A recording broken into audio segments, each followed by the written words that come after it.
On est sur une semaine internationale, l'actualité n'est pas débordante. Et on s'est dit, on passe sur YouTube, on va faire aussi des petits formats qui vous permettront aussi de réagir.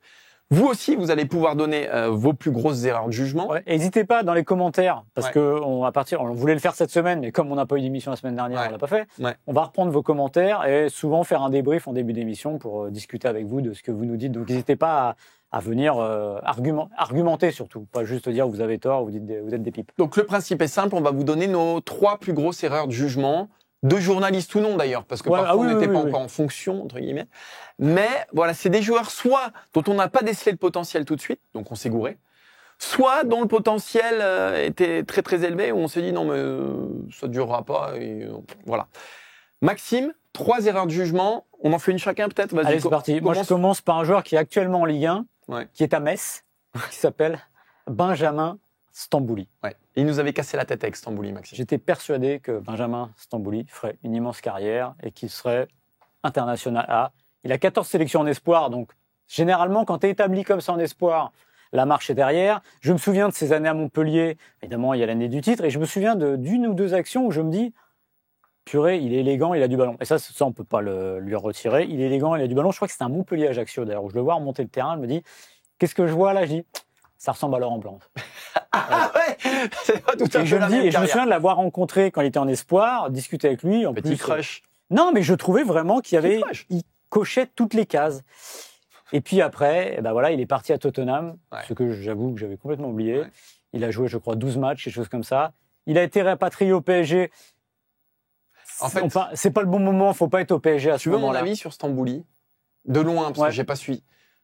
Trop gentil, trop tendre. Ouais, peut-être. Pas tueur. Tu vois, c'est effectivement le mec un peu élégant et tout, mais pas fait pour les grands clubs. Et c'est marrant, ça fait partie de ces joueurs que je défendais dans la rédaction corps et âme, de se dire, mais ce type-là, il a quelque chose. C'est une obsession. Il a un truc, il est vraiment fort, il va réussir. Et encore une fois, je voyais, alors évidemment, le parallèle avec Montpellier, des fois, il joue un peu derrière à Montpellier. Donc je me dis, le milieu de terrain qui peut jouer derrière, qui a un peu de ballon, qui remonte le ballon, je me dis, je vais pas dire que ça allait devenir Laurent Blanc, mais je trouvais qu'il y avait une petite filiation. Laurent Blanc l'a eu sous ses ordres. Non, il l'a pas eu sous ses ordres, j'ai une bêtise. Mais bon, bref, ça, je me suis planté. Moi, ma plus grosse erreur, et c'est aussi un joueur qui joue en Ligue 1 aujourd'hui, c'est Pierre-Emerick Aubameyang. Quand je l'ai vu débuter, donc il appartenait à l'AC Milan, tout le monde a oublié, mais il a fait quelques mois à Lille, quelques mois à Monaco, puis quelques mois à Saint-Etienne. 6 mois, 1 an à chaque fois. Et techniquement, c'était catastrophique. Mais catastrophique. C'est-à-dire que Aubameyang, ses premiers matchs en Ligue 1, c'est du tir au pigeon. Mais vraiment du tir au pigeon. C'est-à-dire qu'il y a des contrôles compliqués, trop longs, vraiment les pieds carrés. Je me dis, mais qu'est-ce que c'est que ce mec-là? Sur ses 46 premiers matchs, je crois qu'il marque 6 buts en Ligue 1. Non, mais c'est dramatique. Et en plus, il n'a pas 16 ans, quoi. C'est-à-dire qu'il est jeune, il arrive. Mais tu te dis, à Dijon, il marque 6 buts en Ligue 2. Bon. À Lille, ça marche pas. À Monaco, ça marche pas. Et les 6 premiers mois à Saint-Etienne, il met 2 buts, je me souviens, il est prêté 6 mois. Ça marche pas. Fait est que ça marche pas. Donc à un moment, tu te dis, OK, il fera sa petite carrière en Ligue 2. L'AC Milan n'en voulait plus, il voulait plus en entendre parler d'Aubameyang. Donc je m'étais dit, mais OK, je comprends pourquoi. Si on m'avait dit que ce mec-là jouerait à Dortmund, à Arsenal, à Barcelone, à Marseille. Ouais, à Marseille. Mais il aurait une carrière absolument gigantesque et qui serait un des meilleurs attaquants sur les 10-15 dernières années, un des meilleurs attaquants du monde. Franchement, j'y aurais pas cru. Après, on peut l'expliquer, c'est-à-dire que il a failli, lui aussi, sombrer dans cette politique de prêt où un grand club t'achète, te prête 6 mois. Et on voit qu'avec lui, ça marchait pas. C'est un mec qui avait besoin de stabilité et de constance. Il avait besoin qu'un entraîneur dise, OK, tiens, voilà les clés. On s'en fout sur ce match-là. Ce qui compte, on te prend pour 1, 2, 3 ans. Et il a failli se plomber comme d'autres se sont plombés. Et il doit sa carrière. Et là, je dis chapeau à Christophe Galtier qui a décelé dans ce prêt de 6 mois à Saint-Etienne le talent, le potentiel d'un mec. Moi, alors, je regardais les matchs effectivement derrière ma télé, d'un peu loin. Je me disais, c'est pas possible. C'est pas possible. Pourquoi Saint-Etienne fonce sur ce mec-là? Après, moi, ce qu'on m'a dit, c'est qu'il y avait aussi un jeu avec l'AC Milan qui voulait prendre Ruffier. Saint-Etienne qui aurait dit, écoutez, ne prenez pas Ruffier, on vous prend Aubameyang. Pour vous dire à quel point, à cette époque-là, Aubameyang, personne n'en voulait. Donc, chapeau à Galtier et chapeau surtout à Aubameyang. Quant à moi, honte à moi. Ça me fait penser à des joueurs gâchés par les politiques de prêt. Michy Batshuayi.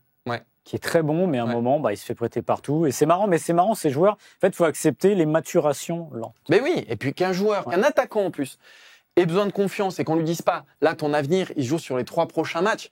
Évidemment qu'il va frapper en l'air et qu'il va frapper dans la tribune et qu'il va faire des morts. Et pas oublier qu'un des 2 meilleurs joueurs de l'histoire du foot français a eu une maturation lente et qu'il faut des fois accepter de ne pas juger à boule pour point. Alors moi, mon deuxième joueur, c'est sur une temporalité assez courte de 1 an et demi, on va dire.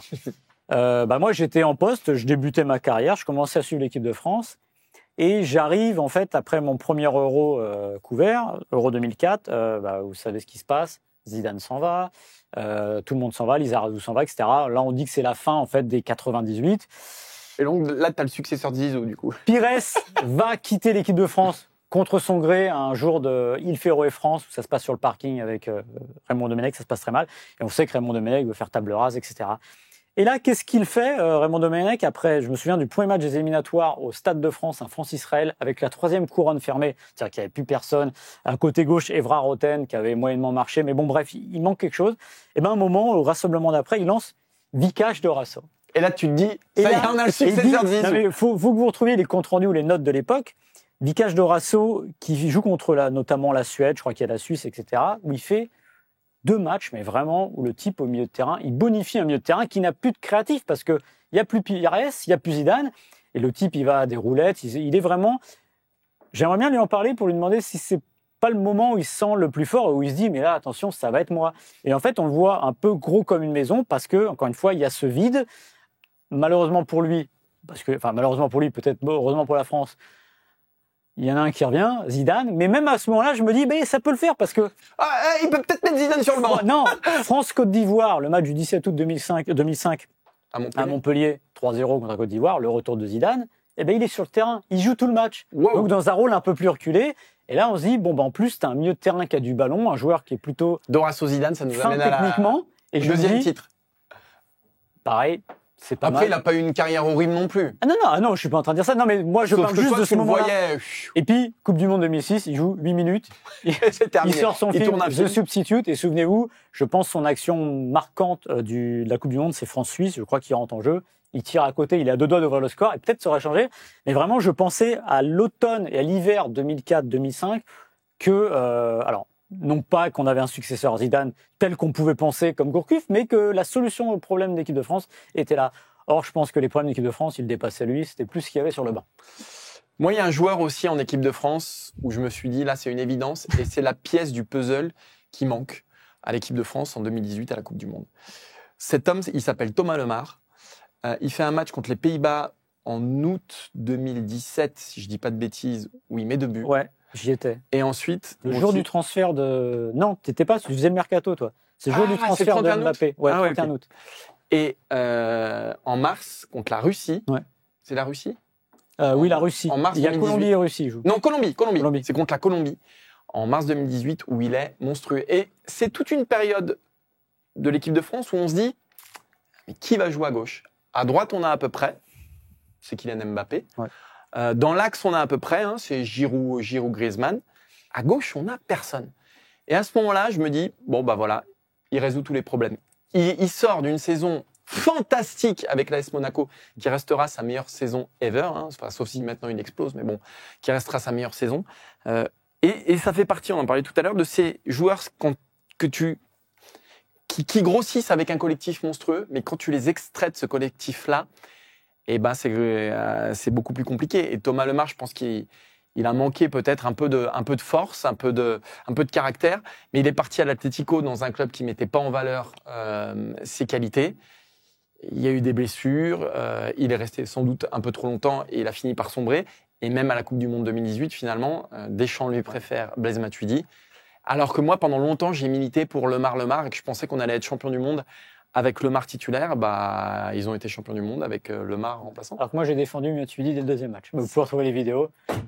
Il ne peut pas s'empêcher. Mais voilà, avec Lemar, je me suis bien trompé. Mais je pensais qu'il aurait l'ailier gauche de l'équipe. C'est ce qu'il a manqué, je pense, d'avoir le caractère d'un Florent Malouda. Oui, c'est vrai, il a manqué de caractère. Voilà, un caractère à la Malouda, le mec qui baisse pas pavillon dès qu'on lui dit quelque chose. Je suis persuadé qu'il l'avait quand même. Ah oui, super pied gauche. Et comme tu dis, ce match face aux Pays-Bas, c'est... Et puis il défend. Oui, il avait la qualité. Et c'est fou d'ailleurs comment... Ces 10 premières sélections, il met 3 buts en jouant des bouts de match. Ouais. Et comment tu disparais à un moment alors que tu... Ouais. Alors, c'est l'histoire du foot, évidemment, il n'y a pas de la place pour tout le monde, mais... Alors moi, il y a une grande disparue. Ah ouais, elle est bien disparue, elle. Hein. Mais moi, je me l'explique très bien. Alors, j'ai un défaut, il faut bien en avoir un. Ah, j'en vois pas qu'un. C'est que, quelle que soit la compétition, et je le reconnais, hein, je vois toujours l'Allemagne plus forte qu'elle ne l'est. Mais c'est une obsession. Mais parce que, et ça, je l'explique très, très facilement.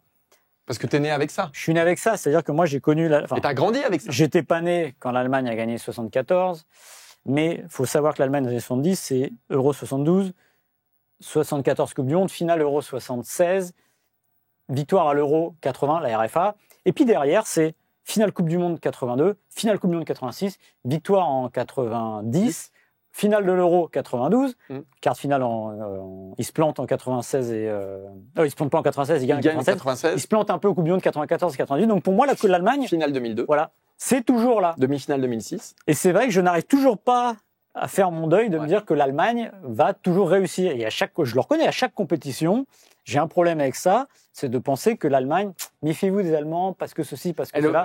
Mais en fait, le problème, c'est que, en fait, la bascule, c'est quoi? C'est 2010, parce que vous allez me dire, 2010, ils font une bonne Coupe du Monde, ils vont en demi. Mais c'est une Allemagne qui a changé. Balak 2014, c'est pas mal aussi. Oui, mais 2010, oui, mais le début de 2010, c'est-à-dire qu'ils changent complètement de paradigme. L'ADN a changé. Alors 2014, évidemment. 2006, même dès 2006, dès la Coupe du Monde chez eux. Ils font demi-finale quand même. Oui, mais ils changent aussi leur ADN. Ils changent, voilà. Et je pense que, et j'ai un problème, et je le reconnais avec ça, c'est que je ne crois jamais, comme en 2018, que l'Allemagne va se faire sortir au premier tour. T'as beau être à la dernière minute, je me dis non, c'est pas possible. Et nous, avant chaque début de compétition, on lui dit la même chose. On lui dit, mais enfin, Maxime, regarde le 11 là, regarde, prends joueur par joueur. C'est minable. On lui a dit ça en 2018. On lui a dit ça en 2021. Je défends toujours. On lui a dit ça en 2022. Et mais non, mais c'est l'Allemagne, ça passera. Ça passera, ça fera demi-finale, ça. Parce que j'ai une vision très collective du football. Bah ouais, mais là. Et là, ça dépasse. Oui, non, mais je le reconnais. Et à l'inverse, alors là, pour le coup, les 20 dernières années me donnent assez raison. Voilà. Je vois toujours le Brésil plus moche qu'il ne l'est. Alors que moi, je le vois plutôt plus beau qu'il ne l'est. Donc c'est un paradigme. Mais je tiens à dire un truc. Je l'ai appris, mais vraiment en direct pour l'émission, parce que là, j'ai mon ordinateur. L'Allemagne vient de faire son retour dans le top 10 de la FIFA. C'est pas perdu. Donc, je pense que c'est pas perdu pour 2026. Pas perdu. Et moi, je termine avec un joueur, là, c'est honte à moi aussi. J'y croyais pas à ses débuts avec Marseille, c'est Steve Mandanda. Pourquoi? Parce que quand j'ai vu un gamin de 22 ans, du Havre, devenir un peu par accident titulaire à l'OM, parce que Carasso, c'était... En fait, il arrive, Carasso se pète, hein, c'est ça, hein, Maxime, je parle sous ton contrôle. Il se pète et il devient titulaire. Un match à Caen qui est très réussi déjà. 22 ans. Ouais. Il vient du Havre. Il a foiré un essai à Aston Villa. Je me dis, le gamin là, il va exploser en vol parce qu'il n'y a pas plus compliqué, je pense, à ce moment-là en France que d'être gardien de l'OM. Gardien du PSG, c'est un peu pareil. C'est-à-dire que tu es sur le poste le plus exposé du club le plus exposé de France. Et donc, je n'ai jamais cru, enfin, à ses débuts, hein, il m'a très vite fait mentir et je me suis très vite rendu compte qu'on avait, au bout d'une saison, qu'on avait quelqu'un qui avait un caractère qui dépassait un peu mes préjugés. Je me suis très vite rendu compte de ça, mais au départ, je n'y croyais absolument pas. Et même sur ses premiers matchs réussis, je me suis dit, ça va finir par craquer Mandanda parce que, en fait, c'était pas dans mon logiciel, ça ne pouvait pas réussir comme ça à Marseille. Et il a prouvé le contraire, et puis il a fait une carrière de 25 ans, il a été champion du monde, etc. Donc, mais je le voyais complètement s'écrouler au bout de quelques matchs. Donc chapeau Mandanda, chapeau Aubameyang et chapeau Lemar. Ouais. Enfin non, pas chapeau Lemar. Lemar, j'y croyais fort. Donc c'est plutôt le contraire. Et Mandanda a fait, avec un caractère complètement différent, il a réussi ce que Barthez a réussi 15 ans avant. C'est-à-dire il arrive dans un club qui est costaud et direct il s'impose. Alors l'un c'était par l'insouciance, l'autre c'était par le talent et le caractère. À 22 ans, t'imagines. Ouais, mais c'est vrai que dès ce match-là à Caen, tu dis oh, il a quelque chose, et puis finalement, il a tenu. Et ce qui est marrant, c'est qu'il a eu des hauts et des bas à l'OM, mais ses bas sont arrivés quand même beaucoup plus tard, donc il a eu le temps de s'installer. Ça reste très honnête quand même. Ah oui, ça reste très, très, très honnête. On passe au quiz, Maxime, mais en tout cas, je suis content parce que Maxime qui reconnaît ses erreurs. Bon, je le fais tout le temps. Pas souvent. Mais il n'y en a pas beaucoup, c'est ça. Vous avez de la chance. On terminera juste sur un dernier petit truc. Voilà, un dernier petit truc. Parce que là, on dit ce qui n'a pas marché. Dans cette salle, il y en a qu'un qui voyait la France championne du monde en 2018. Vous savez qui c'est, mais ça, je vous le dis à chaque émission. Donc, voilà, il y a 2-3 petites erreurs. J'ai mis un peu de temps à trouver effectivement les mecs. Bon. Le 16 juillet, il était sur le bus impérial avec Benalla. Donc voilà, donc il y a un mec qui, dès 2014, savait qui allait être champion du monde en 2018. Le mec, Ce mec, c'est moi. tous les Ce 2 mec, ans, c'est moi, c'est tout. tous les 2 ans, il dit ça. Ce mec, c'est moi. 2021, l'Euro. Ouais. On va le cartonner, bam, bam, bam. Pas du tout. Pas du tout, non, pas du tout. Je l'ai dit une fois, on a été champion du monde.